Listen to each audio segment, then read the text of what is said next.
Hello दोस्तो, कशा आहात सगळेजण? आय होप तुम्ही ठीक असाल. पहिल्यांदा मी आज मिनी ब्लॉग बनवण्याचा प्रयत्न केला आहे. खूप दिवस झाले मी डीमार्टला गेले नाही कारण गावाकडून आल्यानंतर मला काही वेळच भेटले नाही कारण तेव्हा रिवा खूप लहान होती. डीमार्ट मध्ये आल्यानंतर आम्ही कॅरी करण्यासाठी ट्रे घेतला आणि त्यामध्ये रिवाला बसवला. रिवा खूप एन्जॉय करत होती. बड बड बड बड करायची आणि सेंटर ऑफ अट्रॅक्शन तीच झाली होती.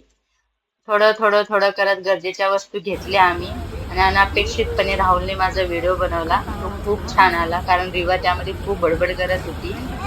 आणि अशा प्रकारे छोट्या छोट्या गोष्टी घेतल्या आम्ही कारण मी रिवाला आता बाहेर लागन लागन लागन फिरायला लागन. घेऊन जाऊ शकते कारण ती आता थोडंफार फिरण्यासारखी झाली आहे. काय होत होतं का तुला? आणि थोड्या थोड्या नुसतं गोष्टी नाही हे का चिकन घेतल्यानंतर बिर्याणी. तांबरी. आता वेळ आला बिलिंगचा. बाप रे, किती सामान भरलं आम्ही. तब्बल 8,000च्या गोष्टी झाल्यानंतर पॉपकॉर्न खाण्याचा बेत झाला. ती व्यक्ती तर माझ्याकडे खूप घुरून बघत होती आणि रिवा आणि बाहेर निघाल्यानंतर हा क्लायमेट, अरे बाप रे, खूप मस्त. मग काय फोटोशूट केला आणि निघालो.